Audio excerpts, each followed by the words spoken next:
Bom dia, amigos, começando mais um Servos com a Bola, entrando em campo nesse sábado para mais uma resenha sobre Deus e o futebol. E hoje nós vamos falar sobre a fé e o respeito ao ser humano. Temos muita coisa para debater hoje aqui no nosso podcast, onde eu, pastor Cássio, ex-zagueiro Cássio, que jogou muita bola pelo mundo afora, vários clubes no Brasil e no exterior, e o nosso querido pastor Gilmar Santos, que já está chegando para participar aqui desse bate-papo que você já sabe, todo sábado, 11 da manhã, horário da Flórida, você tem um encontro com a gente aqui na nossa Rádio USA, 1160 no seu dial, com os Servos com a Bola, onde nós vamos estar compartilhando nossas experiências ao longo da nossa vida, não só no futebol, mas também na nossa caminhada com Jesus, na nossa caminhada com Cristo. Trazendo aqui vários ex-jogadores, jogadores da atualidade, que vão estar aqui compartilhando com a gente, né, Cássio, sobre as suas histórias, tudo que eles têm vivido no futebol. E a gente tem muita coisa para falar hoje, né, principalmente em relação ao respeito. O que Jesus diria, o que Jesus fala sobre o respeito ao ser humano. Nós vamos aqui estar sabendo a opinião do Cássio, do Gilmar. Vamos estar lendo e olhando para as escrituras. Gilmar, chegando aqui agora, está aqui. Nós estamos na rádio, né? E a gente pode conversar aqui tranquilamente, mas não se esqueçam que depois nós vamos estar no nosso canal de YouTube, o Servos com a Bola. Se você ainda não é inscrito no nosso canal, vai lá, se inscreve no nosso canal, dê o like, compartilhem, né, para que mais pessoas possam conhecer o nosso trabalho, possam participar, alcançar, né, essa nossa resenha, que eu acho que a gente procura, logicamente, compartilhar com vocês nossas histórias para que você possa ter a sua vida transformada ou você possa refletir sobre as suas atitudes, o seu comportamento, se inspirando em pessoas que vivenciaram através do esporte ou futebol situações de superação, situações de conquistas, né, sem deixar que o sucesso suba na sua cabeça, né, isso é muito importante. E nós vamos estar trazendo aqui uma palavra para compartilhar com vocês. Tudo bem, Cássio? Bom dia, meu amigo, meu querido parceiro de zaga, meu irmão em Cristo. Tudo bem? Bom dia, prazer estar aqui novamente. Bom dia a você que nos acompanha, a todos aqui da bancada. E hoje o programa promete, né? Sim, é claro, porque o tema é um tema bem importante, né? Assim, o respeito ao ser humano. Já nós vamos ter assim uma palavra, olhando para as escrituras, o que Jesus fala sobre o respeito, né, ao ser humano. E está aqui o nosso querido pastor Gilmar. Bom dia, meu irmão em Cristo. Bom dia. Meu parceiro de zaga. Esse time não perde nunca. Muitos dizem que esse esquema com 3 zagueiros é um esquema mais defensivo, justamente para não perder. Mas eu discordo, porque eu acho que mesmo com 3 zagueiros, você pode ser ofensivo e ganhar os jogos tranquilamente. Com certeza. Tudo é questão de postura, né? De como você encara um jogo, mesmo com 3 zagueiros, mas tendo personalidade, tendo capacidade de, quando toca a bola, você sair pro jogo e ofender para fazer os gols e ganhar um jogo, né, Gil? Com certeza, a gente já fez quantos gols, né? Não, e a ideia é essa, você sabe que o Servos com a Bola, assim, o objetivo principal é fazer gol. Mas não aquele gol que nós estávamos acostumados a fazer quando jogávamos, né? Como quando estávamos em campo. O nosso gol do Servos com a Bola significa gratidão, G de gratidão, o O de oração e o L de louvor. Então a gente está aqui com muita gratidão, com muita oração e com muito louvor, fazendo o gol do Servos com a Bola. Né, Gil? É isso aí. E esse tema de hoje, Gil? O respeito ao ser humano. A gente vai falar sobre isso porque essa semana aconteceram fatos lamentáveis no futebol mais uma vez, onde torcedores do Sport Recife invadiram o centro de treinamento lá em Recife para cobrar dos jogadores, ameaçar os jogadores, ofender os jogadores do Sport Recife, inclusive dando tapa no peito de um dos jogadores. Se eu não me engano, o Pablo, né, foi cobrado com uma atitude mais agressiva por um torcedor. Isso num dia, e no outro dia os torcedores do Vasco invadiram também o centro de treinamento do Vasco para cobrar os jogadores, enfim. E isso está se tornando como se fosse algo normal, onde os torcedores, são alguns, não são todos, não entendem que Deus criou o futebol para nós nos alegrarmos, para nós nos motivarmos a superar os problemas do dia a dia, as derrotas que qualquer ser humano pode ter na vida. E faz parte do cotidiano, a gente ganhar e perder na nossa vida em diversas áreas, em diversas situações. Então, Gil, felizmente, essa semana, né, mais esse tipo de episódio. Eu acho que isso já tem que dar um basta. Acho que teria que ter um comitê, assim, para poder dar um basta nisso. Eu acho que eu não tenho, assim, entender os pormenores, mas como que um clube permite um bando de vândalos desse invadir seu lugar de trabalho, sabe? Eu acho que já não dá mais para tolerar isso. Eu acho que você quer cobrar, vai no estádio. Você tem todo o dinheiro, você pagou, você vai lá, elogia, critica. Mas quando você já parte para agressão, querer trazer uma ameaça, sabe, assim, aonde a gente está, onde a gente vai parar? Então, acho que esse respeito tem que vir de cima. Agora a gente está querendo um montão de leis, ordens para tantas coisas e a gente cada vez mais vulnerável em todos esses sentidos, sabe? E isso, cara, não contribui para que o jogador corra mais ou corra menos. Isso só atrapalha. Se o torcedor for um pouco inteligente, ele vai ter esse discernimento. Eu estou indo lá ameaçar uma pessoa. Quem debaixo de uma ameaça faz aquilo que ele poderia fazer no seu melhor. Entende? Então, acho que esse torcedor e comentaristas, jornalistas, repórteres, eu acho que a gente precisava criar uma pauta em cima disso, onde que nós pudéssemos assim unir. Você tem todo o direito de cobrar, você tem todo o direito de criticar, mas nunca passar dos limites. Eu acho que já se passou dos limites e tinha que ter punições mais severas para isso. Eu acho que você tocou num ponto muito importante a respeito da imprensa, né? A nossa imprensa do Brasil, eu acho que ela devia pensar um pouco mais como colocar isso para o torcedor. Porque acaba que a forma com que você coloca isso incendeia essa forma de cobrança. Né? E se o torcedor ele tem esse discernimento de que se eu pressionar, né? Coloca-se no lugar de um jogador. Imagina você no seu trabalho sendo ameaçado, às vezes até de morte. Sim, né? sim. Por uma atuação ruim ou por resultados ruins. Às vezes a atuação até está boa, porque acontece no futebol. Claro. O time jogar bem, né, e acabar perdendo. E você ser ameaçado de morte, ou uma ameaça física, seja a ameaça qual for, você não está pronto psicologicamente para entregar o seu melhor dentro de campo. E a imprensa, infelizmente, ao invés de colocar um balde de água fria nisso, a forma com que às vezes critica também o atleta, né, fomenta essa disputa, né, de ira, ódio, agressividade, e o torcedor acaba sendo alimentado por isso e vai dentro de campo. Eu acho que realmente é a hora de criar algum comitê, alguma lei, alguma coisa assim que impeça isso, né? É verdade, isso, assim, eu até falei na minha rede social sobre isso, fiz um vídeo, porque eu venho falando já sobre Deus e o futebol já há uns 3 anos. Né? Isso não aconteceu agora. Todo ano isso se repete várias vezes durante o ano. O torcedor ele não entende que um campeonato tem 20 clubes e que desses 21 vai ser campeão e 4 vão descer para a segunda divisão. Isso faz parte, é o calendário do futebol, é a organização do futebol.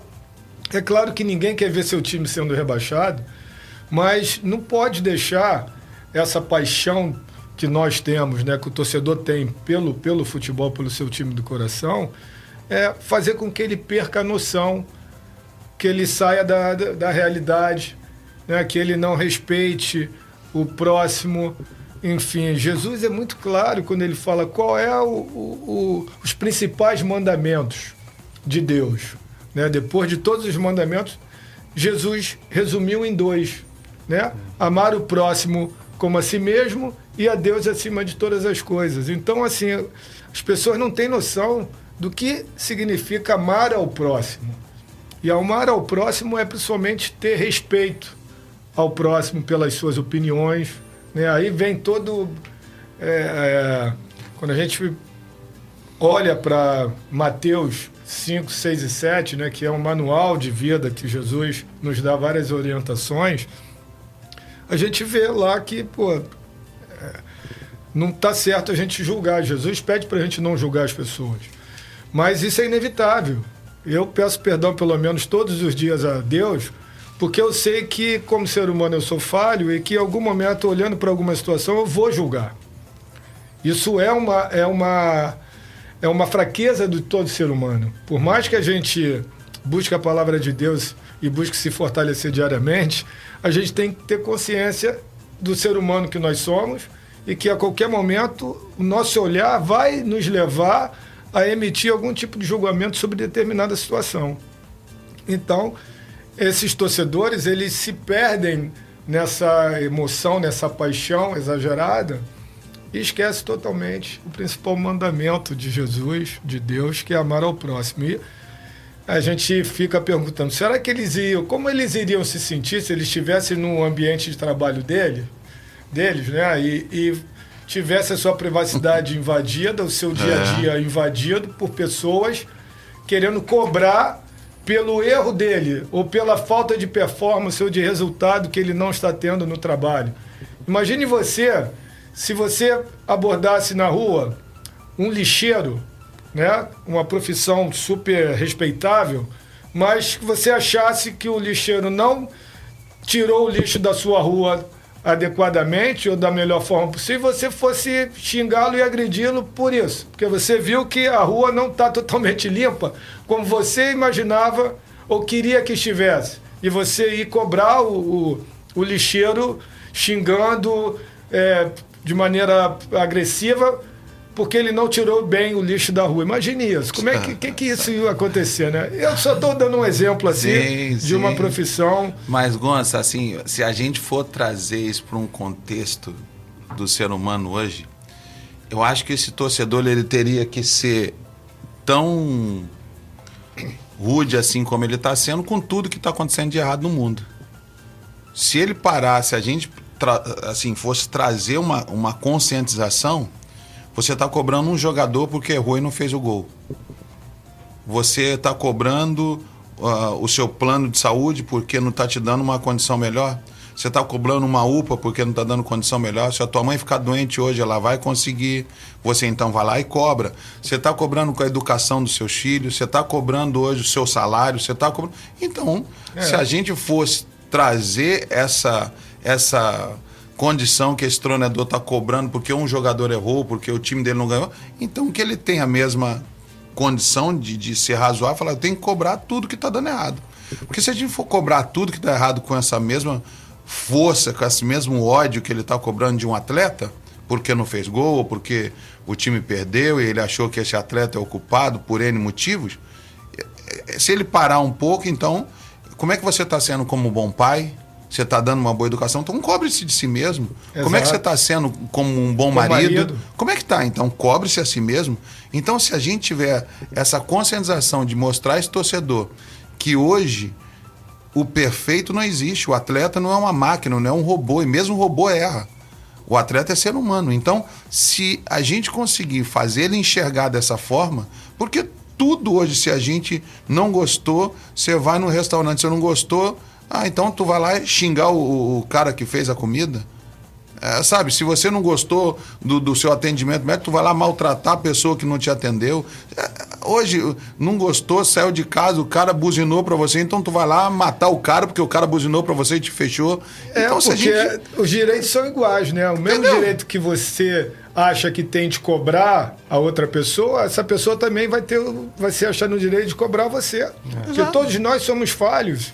Todos nós temos, em relação ao nosso trabalho, todo mundo procura fazer o seu melhor, mas todo mundo tem suas falhas, suas deficiências, seu mau dia, digamos assim, né? Algum problema e tudo. Mas, assim, o futebol é algo que, pela paixão que movimenta, né? E pela quantidade de pessoas que são fãs, o futebol acho que é o esporte mais praticado no mundo e o que tem o maior número de fãs, certo? Mas, por exemplo, a gente não vê em outras modalidades esportivas, né? Tem fãs também apaixonados pelo voleibol, pelo basquetebol, pelo tênis, e a gente não vê nenhum torcedor abordando o ambiente de trabalho de um time de vôlei, por exemplo, para cobrar a falta de resultado positivo do basquete. A gente não vê, nunca ouvi falar, pelo menos eu nunca ouvi falar. Vocês já ouviram falar? Não, que o time de vôlei, o torcedor... Não. Então, por que o futebol? E aí vem aquela... Eu volto na minha crença de que Deus criou o futebol por um propósito muito específico, para mexer realmente com as emoções, com a emoção das pessoas pelo mundo inteiro e fazer com que nós possamos crescer através dessa paixão de alguma forma. E toda vez que a gente tem a oportunidade de vir aqui debater sobre isso, sobre essa paixão, é algo que pode nos enriquecer, que pode nos fazer crescer, né? E aí a gente precisa olhar para as Escrituras para buscar nas Escrituras, no nosso manual de vida, que é a Bíblia, o que fala sobre isso, né? Perfeito. O que a gente pode, de fato, mostrar ou ilustrar ou exemplificar para os nossos ouvintes, né, que são apaixonados por futebol, com certeza, sobre isso, né, Gil? Tem alguma passagem na Bíblia que a gente possa trazer aqui para esse contexto? Sim, essa semana eu tive num congresso de atletas em Colorado e foi incrível, assim, como que isso depois até eu quero externar mais a vocês. Eles fizeram com que a gente refletisse sobre muitas coisas na ótica que o homem tem perdido a mão e por causa da sua desobediência ou da sua incapacidade de conseguir discernir o que está acontecendo ao seu redor. E ele falou uma das coisas assim que marcou muito em relação à família. Cássio, quando ele fala sobre a família, ele fala sobre perspectiva que nós muitas vezes estamos distraídos, nós temos desconectados, nós estamos vivendo um tempo perigoso e muitas vezes a forma como nós estamos tratando a nossa casa também tem sido um desrespeito. Como nós temos tratado a nossa família tem sido um desrespeito. Como nós temos tratado o jardim que Deus nos confiou para cuidar. Você aí, Gil, você tocou num ponto que é fundamental, porque eu acredito que se uma pessoa vai para um estádio de futebol e ela se transforma emocionalmente a ponto de estar xingando os jogadores, agredindo os torcedores que são apaixonados, agredindo um próximo que tem a mesma paixão que a sua, né, pelo time de futebol. Essa pessoa, se ela faz isso com quem ela não conhece, imagine com quem ela conhece, chegando em casa com a família, né? Então, assim, é preciso saber distinguir, né, através das nossas emoções, o que é necessário fazer para a gente externar uma opinião sobre algo que a gente não está gostando, que não nos está agradando.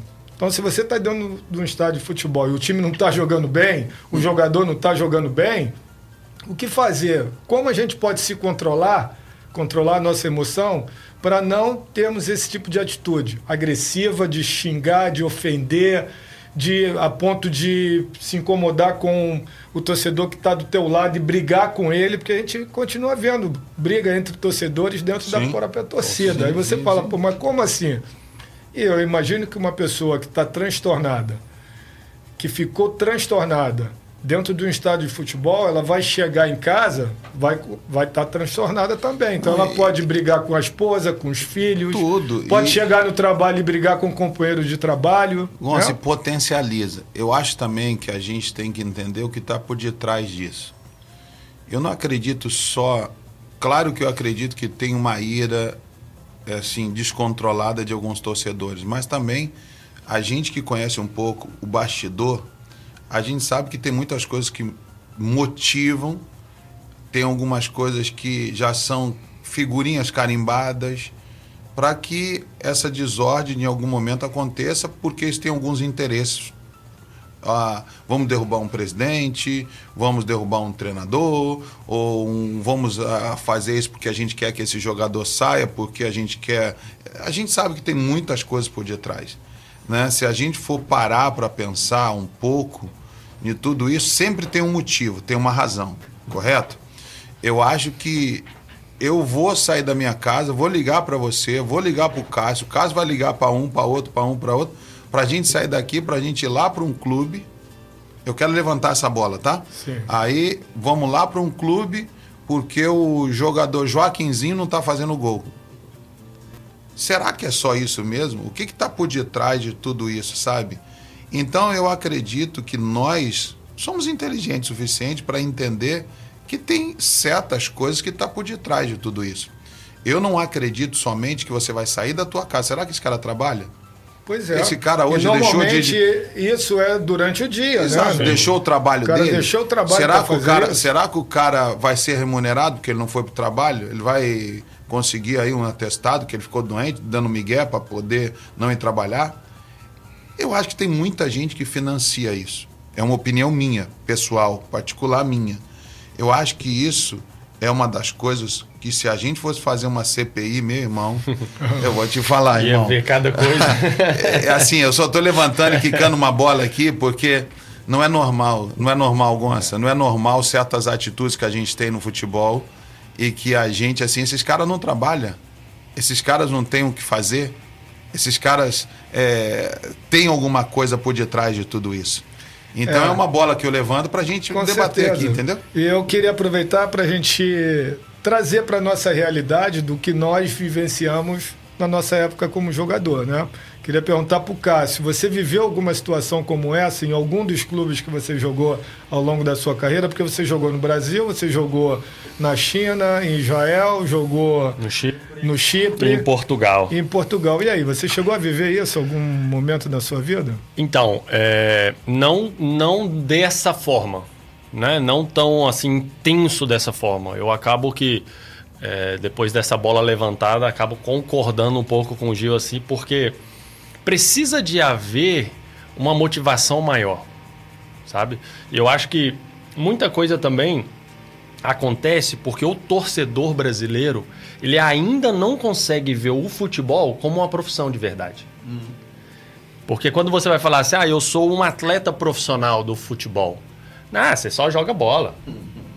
Queria eu, né, fazer isso aí, fazer o que eu gosto. Então, assim, eu acho que isso também é uma das motivações de fazer com que essas pessoas acabam criticando de um nível elevado o futebol dessa forma. Eles não veem o futebol como um trabalho, como uma profissão, que o cara tá ali para cumprir uma agenda, né? Ele tem que cumprir todo um processo, ele tem que dar o melhor dele ali, né? Então, eu acho que quando você olha para outras profissões, existe um respeito maior nesse tipo de cobrança. Porque a pessoa fala, não, ele formou, ele estudou para isso, né? Então, existem leis que te guardam. Por exemplo, ninguém vê um cara entrando num hospital e xingando um médico ou partindo para violência com o médico porque ele foi mal atendido. Né?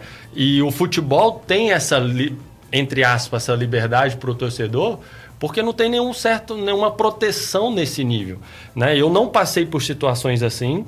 Já tive cobrança de outras formas, né? No próprio estádio, torcida vaiando, né? Torcida xingando, mas não invadindo o centro de treinamento e te ameaçando, né? Graças a Deus eu não tive essa experiência ruim, né? Infelizmente isso acontece muito no Brasil, né? Fora do Brasil a gente tem um respeito maior com o atleta, né? E aproveitando que essa bola está comigo, eu queria trazer um versículo que está lá em Efésios capítulo 4, 32, que diz assim, antes, sede um para com os outros benignos, compassivos, perdoando-vos uns aos outros, como também Deus vos perdoou em Cristo.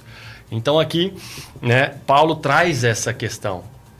Cara, será que eu posso julgar o meu irmão dessa forma? Ou eu posso ser agressivo com ele dessa forma?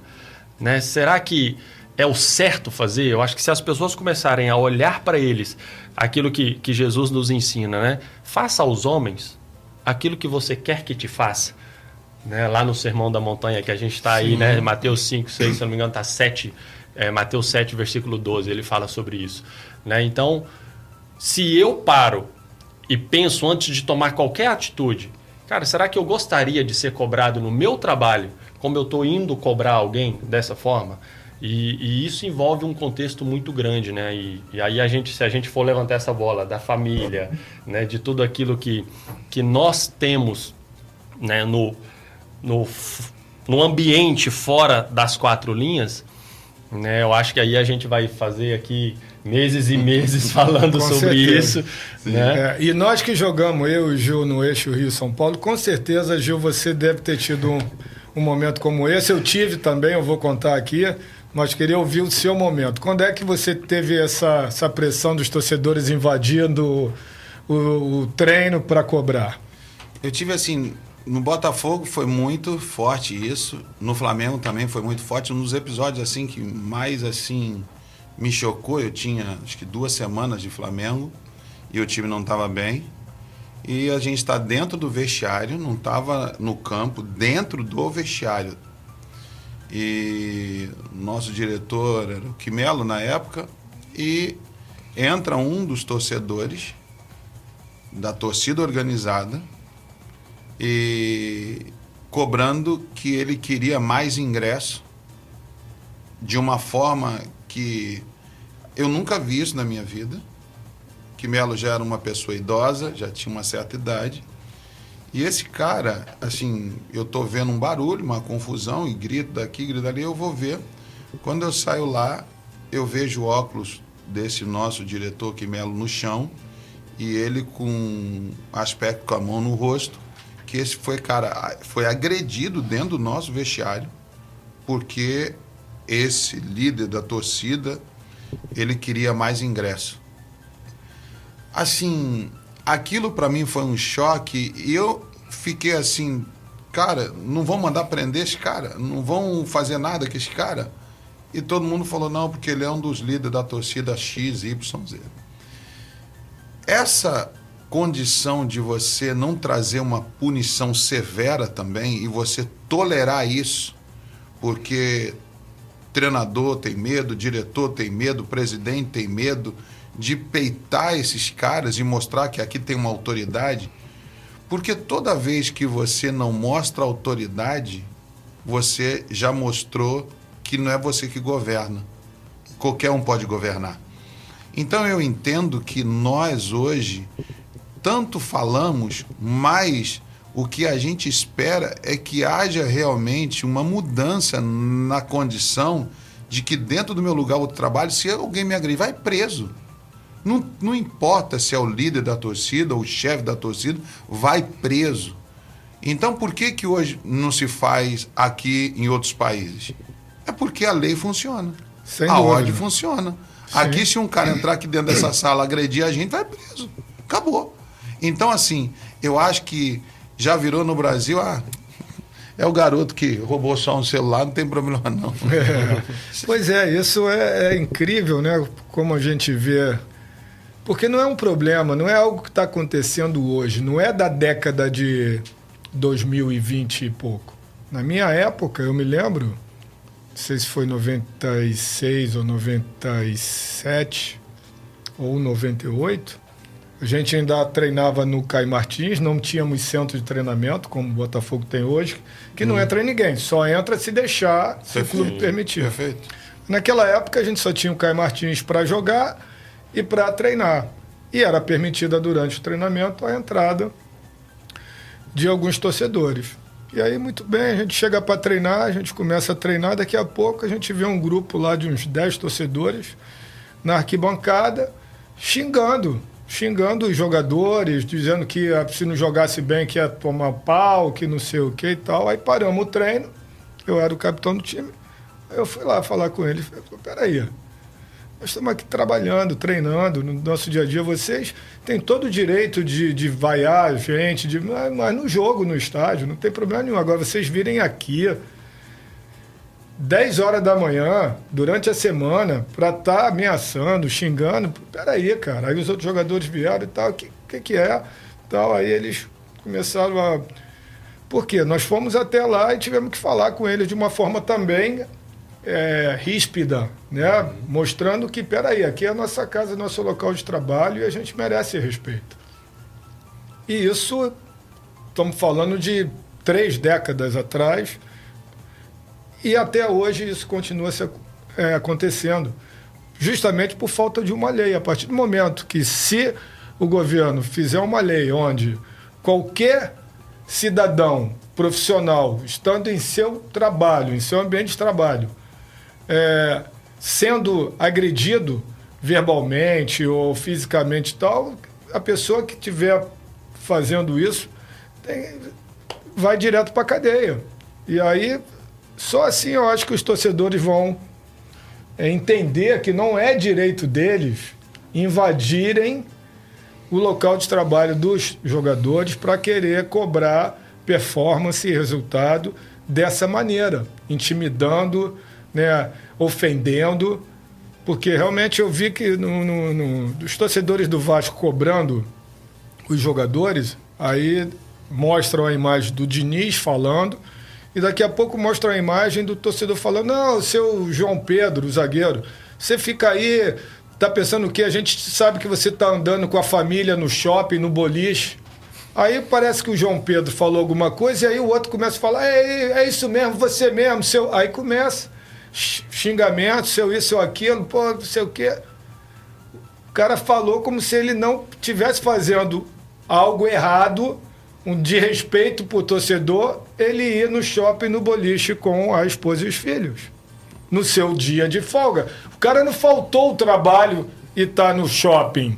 O cara não faltou o jogo e tá no shopping com a família. O cara tava no shopping com a família no seu dia de folga. É o que eu falo, Gonçalo, assim, tem coisas por detrás, tem motivação por detrás. Sabe, ninguém... Se a gente fazer assim, só cara, é insano. Não tem explicação para isso. Então quer dizer que eu só tenho que ficar em casa. Eu vou viver dentro de uma prisão. Assim, só hoje, pode sair na rua se o time ganhar. Se o time perder... Cara, que mundo é esse? Entende? Então, ou seja, o advogado vai defender um cliente. Ele perde a causa, não pode mais sair na rua. Não tem. Cara, é insano. Hoje, eu acredito que tem motivações essas por detrás e que, assim, na minha opinião, a gente tem que levar isso para a mesa, para um debate, para uma conscientização. E não é normal um torcedor desse ter uma atitude dessa. Você vê que não é nem lógico, não é nem inteligente. Sabe, se fosse uma coisa inteligente, eu estou cobrando um cara com uma condição, tudo bem, se respeita. Teve muitas cobranças que me fizeram crescer. Sim. Teve muitas cobranças que me ajudaram a crescer. Assim, e eu agradeço as cobranças que vieram no seu momento certo. Eu falei, caramba, essa cobrança aqui realmente, assim, me fez enxergar que eu precisava melhorar. E assim a vida. Eu tem também cobranças tive que a isso, gente precisa. Também, né? Quando a gente ouve a torcida vaiando durante o jogo, quando você toca na bola, a torcida te vaia, tá claro o recado que você não tá dando o resultado que eles esperavam, que você não tá rendendo o que eles esperavam, porque se você estivesse rendendo, eles iam aplaudir, não iriam xingar. E isso, logicamente, que alguns se motivam Sim. e se superam, e tem outros também que não conseguem lidar bem, então. Que se abate e tal. Mas é algo que é natural, ok. A gente não está falando aqui de todos os torcedores, né? Perfeito. Isso são poucos, é uma minoria de torcedores que tem esse entendimento e que acham que eles podem ir invadir o ambiente de trabalho durante a semana para cobrar, ofender, ameaçar os jogadores. É claro que, assim, eu sei que tem ouvintes aqui que devem estar falando, não, os jogadores têm que ser cobrados mesmo e tal. Igual eu fiz um vídeo e tive vários comentários, e teve um comentário que o cara falou, não, mas jogadores, se não estiverem jogando nada, tem que ser cobrado mesmo. Concordo, tem que ser cobrado. Mas O negócio é a forma como se cobra. Exato. Como se cobrar, né? E, nossa, assim, vamos abrir um paralelo também. Tem certas cobranças que, como eu disse, que elas são válidas. Por exemplo, você perde o jogo e o cara te pega na noite. Sabe? Cara, tá certo. Meu irmão, assim, não, tem coisas que não tem como defender o atleta também. Exatamente. A gente aqui não quer só ver um lado. A gente tem que realmente reconhecer o lado do treinador, um lado do diretor, o lado do time, o lado do clube que faz o investimento danado. Você não está sendo um profissional adequado, que eu acho que ele tem que cobrar mesmo, tem que ser rígido mesmo, e muitos torcedores assim não aceitam isso, até agride, porque vê que o cara é um canalha, assim, com todo respeito. Eu acho que tem isso também, mas a gente tem que trazer uma realidade aqui do que e por quê, sabe? Eu acho, o que está acontecendo? O jogador, ele foi para a noite, você pegou, é sem vergonha, não treina, o cara largou mesmo. Então eu acredito que esse cara está atrapalhando a mim. O grupo inteiro. E o grupo inteiro tem que saber cobrar. Cara, você... O que você quer? Cara, a gente já tá mal, o time tá mal, estamos precisando aqui, e você tá dando esse testemunho. Os caras filmaram você na noite, bicho, não adianta você mentir. Então, assim, eu acho que o grupo é homem suficiente para chegar nesse cara e mostrar para ele, porque hoje já não combina mais com o nosso tempo. O cara vai para noite, mas ele faz 10 gols, ele não combina mais. Mas mesmo no nosso tempo, entendeu? Quer dizer, você deve ter vivido isso, o Cássio também, eu também. Teve alguns grupos, né, ao longo da nossa carreira que houve esse tipo de situação, houve esse tipo de cobrança interna, da gente identificar que um jogador não estava rendendo porque estava indo muito para a noite, estava de migué no treinamento, não treinando na mesma intensidade que os demais. E nós, como jogadores, a gente percebe isso. E várias vezes você deve ter passado por Com isso. certeza. Eu passei da gente reunir e chamar o jogador e falar, olha, amigo, tá errado, não tá legal, você tem que dar uma segurada, não pode mais ficar indo para noite e tal, isso não é bom para você, a gente... Existe isso. E vários jogadores, sim, aceitaram, se comprometeram a mudar e mudaram, entendeu? E aqueles que não conseguiram mudar, terminou a temporada, a diretoria, tchau, negociou e ele teve que ir para outro time. É isso. Eu acho que isso é justo, porque não é justo comigo que estou treinando, batalhando, suando e dando o meu melhor, e o cara que está do meu lado não quer nada. Não existe. E fora do Brasil, assim, nós jogamos fora do Brasil também. Por exemplo, eu durante 5 anos no México, eu não vivenciei em nenhum momento esse tipo de cobrança dos torcedores. Sim, o time perdeu um jogo, a torcida vaiar no final do jogo, normal. Agora, no ambiente de trabalho, torcida organizada, ir cobrar e tal, isso no futebol mexicano eu nunca vi. Tá? Não sei se você viu isso na Espanha. Na Espanha a gente tinha, não com os espanhóis, mas os estrangeiros sempre davam uns mole. A gente tinha uns argentinos, tinha uns caras que, assim, era complicado. Mas, bicho, os caras também sabiam segurar. Sabe? Ganhou, os caras abriam as asinhas um pouquinho. Ganhou, os caras davam uns migué, entendeu? Aí torcedor feliz, ainda até beijava os caras, entendeu? E agora, meu irmão, o cara é inteligente, perdeu, tá ruim. Meu filho, fica na casinha, guarda, porque você sabe que se sair vai ter pedra sendo atirada, não tem jeito. Então, assim, do lado, hoje, assim, que eu vivi na Espanha também esse tempo todo, eu vi um profissionalismo muito diferente nosso do Brasil. Muito diferente. Muito diferente. E outra coisa, são muito mais profissionais. Sim. Muito mais profissionais. No México também, os mexicanos são mais profissionais. Acho que falta um pouco isso também, né? Do jogador brasileiro entender isso como uma profissão de verdade, né? Claro que o futebol evoluiu muito, né? Muitas coisas mudaram da nossa época para cá, né? E a gente tem visto isso no desempenho dos jogadores, mas eles precisam entender que a vida deles também tem que ser mudada nesse sentido, né? Ser mais profissionais, entender que aquilo ali, você precisa do seu corpo bem, né? Para você desempenhar 100% e com excelência aquilo que você faz. E a gente vê isso fora do Brasil muito bem. Perfeito. Né? Os jogadores estrangeiros na Europa, na Ásia, enfim, onde eu passei, é muito nítido a diferença. muito nítido. Inclusive, muitos apontam brasileiros como o cara que não, né? O brasileiro acabou criando essa fama pelo mundo. Acabou, porque os verdade. nossos principais jogadores nas últimas décadas, os que foram top, por exemplo, Ronaldinho Gaúcho, né? Poderia ter jogado muito mais tempo do que jogou, Adriano, né? O Ronaldo Fenômeno e tal. Lógico que tiveram problemas de lesões e tudo. Mas, de maneira geral, de modo geral, digamos assim, o comportamento do brasileiro, do jogador de futebol brasileiro, ele é muito questionado, né, no futebol europeu, nos outros mercados, pela nossa forma de ser, de vida do brasileiro, né? E parece que existe assim uma cartilhazinha, o jogador vai, chega garoto, começa a fazer sucesso e começa a imitar os outros grandes ídolos dele, não só dentro de campo, mas fora de campo, né? O ideal é que pegasse os bons exemplos. Os bons exemplos dentro de campo e não os maus exemplos fora de campo, né? Eu não sei, Gil, se tu tem aí, conseguiu ver nas escrituras algo que possa ilustrar. Eu estava conversando com vocês esse sobre tipo de situação. esse congresso que eu fui, e isso trouxe assim uma conscientização para mim ainda muito maior daquilo que eu vivi, né, em todos os sentidos. E eu só vou citar aqui um dos exemplos que lá foi falado muito, porque são atletas de rugby, futebol americano, basquete, caras de alta performance, né? Os caras de uma, assim, uma conscientização do seu esporte e do nível de preparação e de tudo isso, treino, jogo, cobrança, é 10 vezes mais do que um futebol e tal, é pancada, é confronto. Então, assim, eu fiquei impressionado com tudo que vi.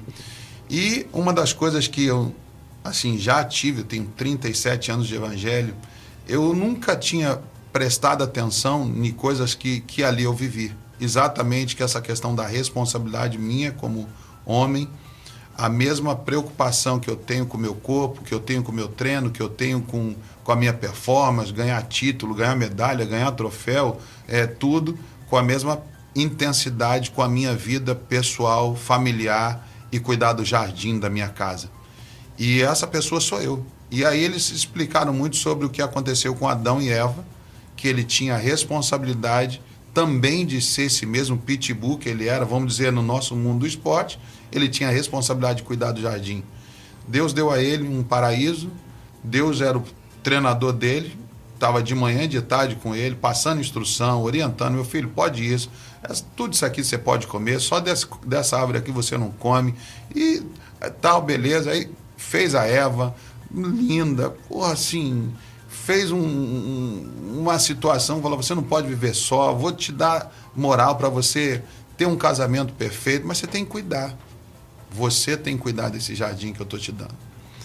E quando a gente começa a ver isso, assim, eu voltei para casa ontem, hoje, eu só estudando sobre isso, e tem uma das coisas lá em Gênesis, depois você pode ver, eu vou tentar resumir aqui, no capítulo 2, a partir do 15 a 17, tomou, pois, o Senhor Deus um homem e colocou no jardim do Éden para cultivar e guardar.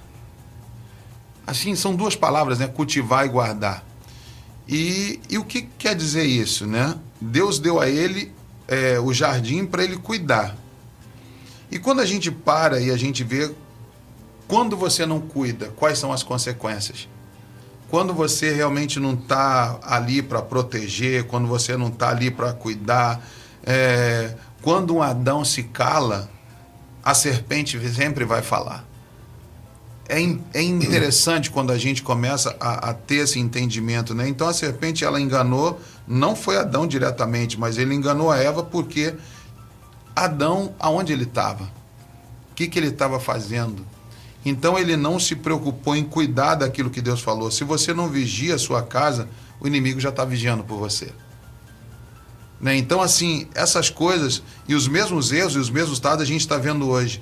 Muitos estão como Adão, sendo enganados, distraídos, sobrecarregados, só pensando em vitórias, título, contrato, like, dinheiro, carro, fama, sucesso.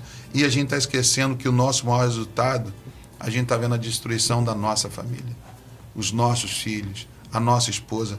Quando que Adão ele se preocupou em saber como que Eva realmente estava, como que o comportamento, porque não foi do dia para a noite o engano. Não foi, pegou Eva hoje, amanhã ela caiu e enganou.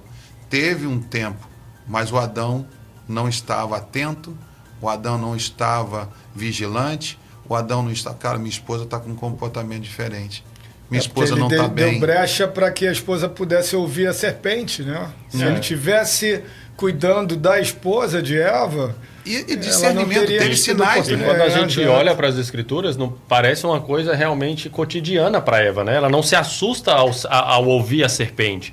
Então ela poderia estar ouvindo e conversando com essa serpente aí por um tempo. Exato. Né? Como se fosse algo normal. E Adão estava onde?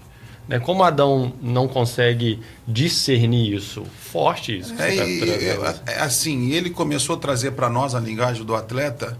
Qual é a nossa distração hoje? É título, é conquista, é glória, é um contrato, é uma publicidade. Essa mesma distração acontece hoje.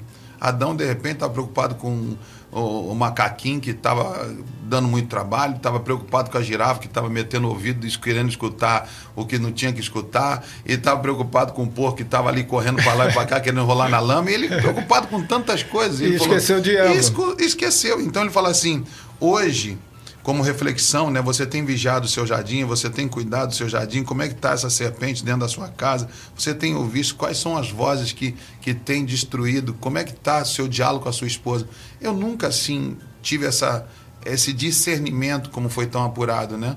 Que muitas vezes o nosso diálogo na mesa, sentar na mesa, amor, estou vendo você diferente, estou vendo você mais preocupada, eu estou vendo você mais quieta, estou vendo você mais pensativa, eu estou vendo você... O olhar do marido já não estava mais em cuidar do seu jardim. Essa é uma das coisas que a gente foi falando, e lá em 1 Pedro 5,8 diz assim, sede sóbrios e vigilantes. O diabo, vosso adversário, anda ao derredor como leão, rugindo e procurando quem possa devorar. Eu nunca, assim, dentro da minha vida, né, eu sempre, assim, nunca tinha olhado para essa palavra de uma forma como eu passei a olhar. A distração, o que ela causa, a voz da serpente, como ela distorce a palavra. Ah, não é bem assim. Ah, você não vai morrer, bobinha.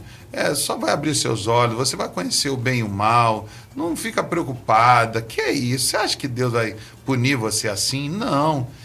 E começa ela acreditar naquilo. E começa ela a dar importância a isso. Porque já a voz do marido e a voz de Deus já não era a atenção de uma Eva. Então, no futebol a gente também tem assim, exemplos, né, que os torcedores acompanham, né, futebol no mundo inteiro.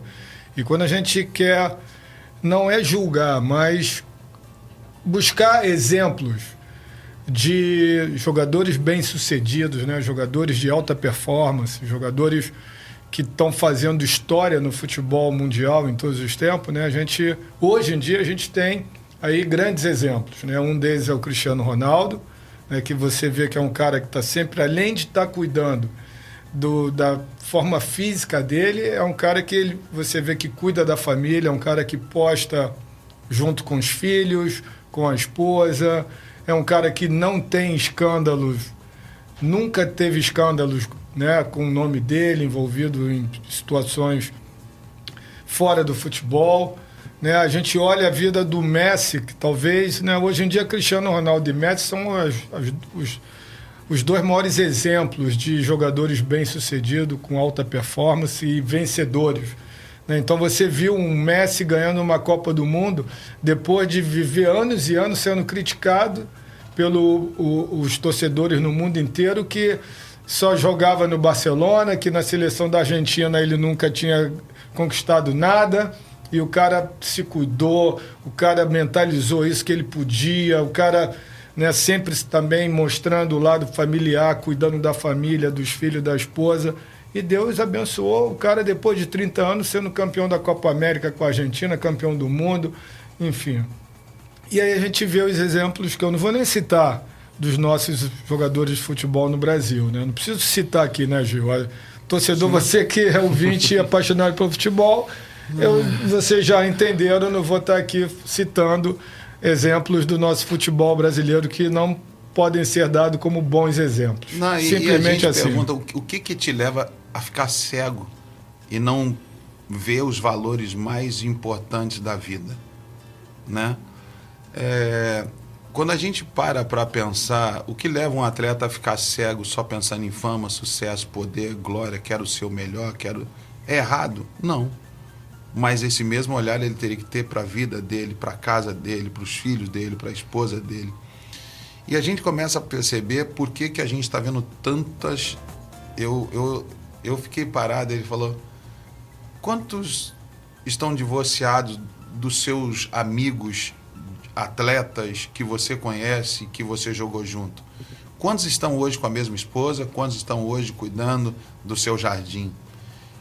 Eu me assustei. Eu me assustei porque, cara, quantos estão separados hoje, Gonça? Você Cássio, foi pensar nos seus amigos assim, foi buscando, aí eu fechei, né? meus olhos esses dias, eu tenho, cara, se separou, esse também separou, esse também separou, esse também separou. E como é que está a vida deles hoje? Sabe, assim, eu comecei a escrever e assim, uma promessa de uma autonomia, né? Poder, independência, o pecado é vendido como uma coisa boa, o pecado ele nunca vai se apresentar como um problema, mas não, sempre é uma saída. Poxa, ela te deu mole, você é homem, você tem que fazer isso mesmo, não tem nenhum problema, sua esposa vai te perdoar, que é isso, não tem consequência. A gente nunca vê o problema, o pecado, como uma coisa mal, porque senão ninguém fazia. É sempre uma coisa que no seu momento a gente engana. Você tem beber, que é isso, cara? Pô, você tem que beber para você ficar mais alegre, para pegar todas e tal. E você acaba embarcando em uma voz de uma serpente que só tem uma coisa. Então, assim, por que ela não percebe o engano? Por que ela deixa se levar por isso? Então, assim, eu comecei a ter vários conflitos dentro de mim e assim, a pergunta que nós, assim... Esse engano, ele continua sendo hoje, essa voz dessa serpente continua sendo hoje, e ele falou assim, nós estamos formando uma nova geração a partir de nós. Será que nós estamos atentos a essa nova geração, a ponto de cuidar deles, proteger eles, blindar, para que não cometam os nossos mesmos erros? Como é que você orienta seu filho? Como é que você orienta sua filha? Como é que você conversa com ele? Como é que você senta dentro da tua casa? Como é que você não tem... Olha, o papai errou. O papai fez muita coisa errada. Mas hoje eu não quero que você vá por esse mesmo caminho. Eu não quero que você tome essa mesma atitude. Eu não dei ouvido à mamãe, não cuidei da mamãe, não blindei a mamãe. E nossa casa foi destruída, mas hoje Deus nos restaurou. Deus, pela misericórdia dele, nos deu uma segunda chance. Mas o que nós estamos vendo? Que o mesmo erro, a mesma serpente, ela continua enganando hoje de uma forma, numa potencialidade muito maior. E o que nós precisamos entender? Que tudo isso que nós falamos, até o respeito, tudo passa pelo engano. A pessoa ela acha que está fazendo certo. Ela acha que ela tem que cobrar, eu tenho que ir para cima, eu tenho que bater, eu tenho que... Ninguém vai lá, o cara matou. Outro dia eu vi uma entrevista de um cara que matou um cara por causa de um celular. Não, ele não me deu o celular, meu irmão. Eu pedi o celular, ele não me deu. E eu peguei e atirei, cara. Caramba, como se fosse algo... Direito fosse dele, né? Entendeu? Normal, você vê que a coisa... Assim, então eu acho que essa serpente, ela continua enganando muita gente, né? E esse engano é onde que a gente, aqui no Servos com a Bola, a gente tem tentado mostrar para você. Vigia. Cuidado, porque cuida. Aquele que pensa estar de pé, não é aquele que está de pé, aquele que pensa estar de pé, cuide para que não caia. Né? Sua casa, sua família, seus filhos, você está sendo bombardeado 24 horas e chegou o tempo. O que eu tenho que fazer, Gilmar? Eu acho que a gente tem que trazer a Bíblia de novo para dentro da nossa casa. A gente tem que trazer oração de novo para dentro da nossa casa.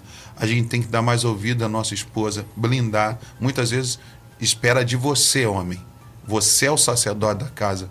Você tem que dar direção. Você que tem que cuidar do jardim. É você que tem que blindar os ouvidos de tudo aquilo que você está vendo que é uma ameaça para dentro da sua casa. O que você está vendo? Mas se você está distraído, se você não está preocupado com a sua casa, com a sua família, não tenha dúvida, o diabo está vigiando. Não, e esse congresso que você foi maravilhoso. E se tiver ano que vem, olha, eu e o Cássio, Com certeza. queremos estar juntos. E eu queria trazer uma sugestão, hein? Ó, a gente poderia fazer um programa de como o atleta pode conquistar tudo que ele almeja se ele tiver uma base familiar forte. Sim. Eu acho que se o atleta conseguir entender isso, quando ele estiver com a base familiar forte, o apoio da esposa, dos filhos, ele conseguir cuidar desse jardim, como isso vai refletir na carreira dele?